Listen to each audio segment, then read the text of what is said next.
Hello everybody and welcome back to another Mountain View Soap Co video. My name is Hannah and today we are going to be making my Sweater Weather aka Sweater Vibes soap.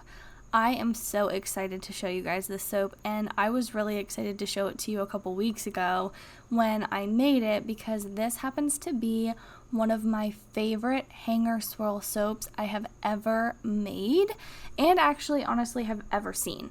So let's go ahead and go through what we have for today. So what you just saw was in that little red measuring cup was just some gold sparkle mica from Brambleberry. I'm using Twilight from Mad Micas for the main part of the batch, and then of course some titanium dioxide. I'm also going to mix a little bit of the titanium dioxide with a little bit of the Twilight to give a second color of blue that's a little bit lighter, just so it's not blue and white. Unfortunately, the gold mica that I put in just some of the base oils didn't end up showing up very well inside of the soap, so I still have to work on that. I've only successfully been able to make one soap, which I mentioned in the flannel video, come out well, and that was the soap that I made called Autumn Walk, which was the first version of the maple sugar soap that I made. If you are interested in checking that out, I'll plop a card on screen now. But basically what I'm doing here is I am going to be mixing up all of the different colors. So I have two containers of white, I have the big main container of blue, and then I of course have the smaller container of blue which will be added to white. And I went at about 1 teaspoon, 1.5 teaspoons per pound of soap, but I still probably should have added more. I'm still really a big fan of the color of this soap, but I still think that I could have gone a little darker because what I really wanted was a really dark blue. Nonetheless, it still turned out really, really nice. So I'm going to go ahead and mix up all of these colors and get ready to pour. I was so happy with the way that this fragrance worked. So I am using Sweater Weather from Aztec Candles.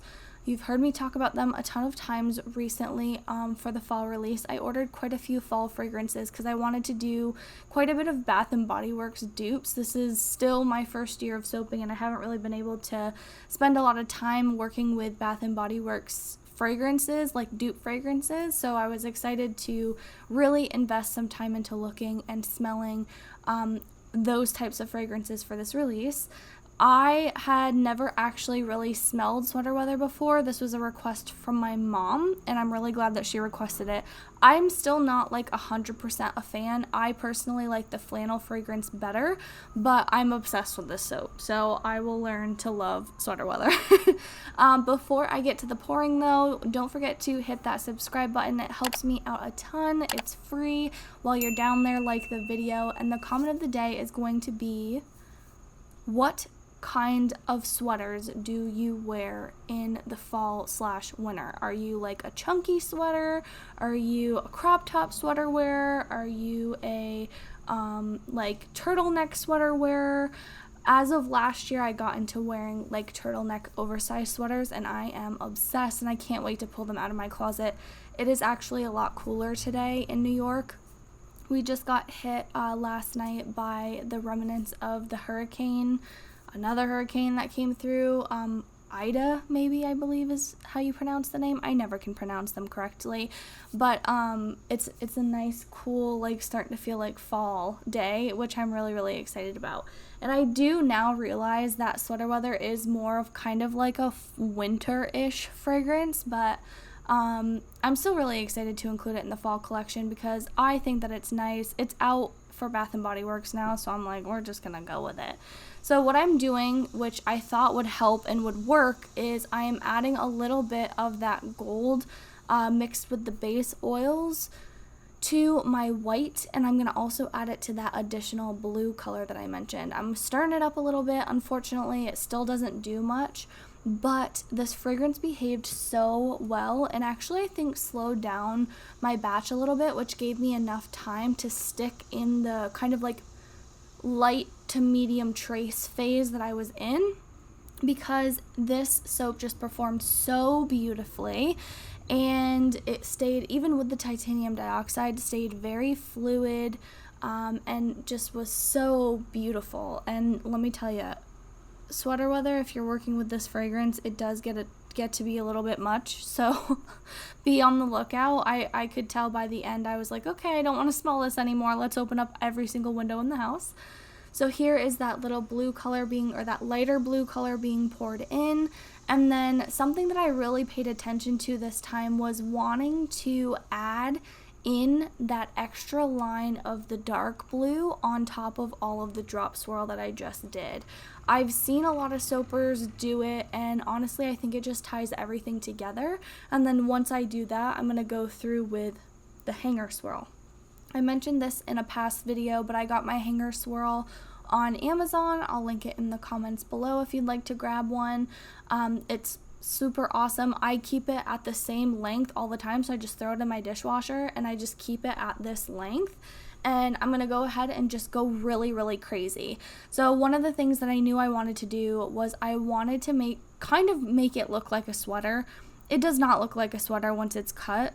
And I was almost a little worried that I went a little too much after seeing the top right there, but I did not. It looks so pretty. I'm going to show you the cut in a little while. And I basically just really wanted to go crazy. I wanted to make sure that there was sharp lines, which there isn't sharp lines, but I wanted to try and make sure when I was doing this that there would be sharp lines and that it would be really kind of like mixed together but not muddled or mottled or whatever you would like to call it. So that was that. And then of course I did a little not infinity, but I did like a little I don't want to call it a swirl, but kind of a pattern that reminded me of a sweater. And I saw this pattern on Instagram, and the soaper that did it was Nathan from Clover Soap Works. I'm gonna butcher that name, I apologize. I think it's Clover Soap Works or something similar to that, and I absolutely fell in love with it. I'm like, oh my gosh, I want to try this out. I've never done something like that before. So that was kind of where I was at. And Clover Soap Works, yes, that's correct. I wanted to jump on my phone really quickly and see it. So what you saw on the top soap loaf was actually a little test that I did because I've been wanting to try a little splatter paint top for a really long time on a soap to see how it would look. And once I tried it on this one, I wasn't loving it, so I decided to go over it with the little back and forth swirl. And this kind of does remind me a little bit of a sweater, which I like, even though I've changed it from sweater weather to sweater vibes because I obviously don't want to get in trouble from anybody for using that name. So I do think that this could cause some sweater vibes, being very kind of cool versus the really warm and kind of just greens and blues and all of that stuff. Greens and blues, what am I talking about? The greens and the reds and the yellows and the browns of the fall. I wanted to add something cool in there to kind of like balance it out a little bit, and I'm excited to also continue offering this soap for the winter collection. This is a beautiful little slow-mo of what this soap top looks like. Of course, wet. It changed a little bit in the oven once I put it through the gel phase, but I am just so obsessed. My mom is so excited to get a bar of the soap. Sweater Weather is by far one of her favorite fragrances, and after I showed her what flannel smelled like, she really liked that one too, but she's still sticking with really loving Sweater Weather. So I think for Christmas I'm probably gonna make her an entire loaf just for her. Don't tell her though. And Mom, if you're watching this, forget that you heard this. Anyway, we are going to go ahead and cut this soap on camera so that I can show you what this beauty looks like on the inside. I unfortunately was watching The Office in the background, so I could not record the actual audio of this, but I'm really excited to show you what this bar looks like. So here it is. This is what this stunning bar looks like on the inside. And when I saw it, which you can see I'm a little delayed of hitting the focus button, I am so happy with it. There's no sharp lines, but everything just looks so beautiful. and it goes together really well. I'm so glad that I decided last minute to add that light blue color in there, because my goodness is it pretty. And of course we do have another loaf to cut, so I am going to go ahead and cut that one for you guys as well. And that soap loaf is a little bit different because of just the different pouring and the different ways that each of these things came out. And of course I didn't hit the focus button to show you, but I will in a moment show you what that looks like. I wanted to show you them side by side, so I'm going to grab 2 of them and put it up to the camera. Again, my camera has some focusing problems, so I need to work on that.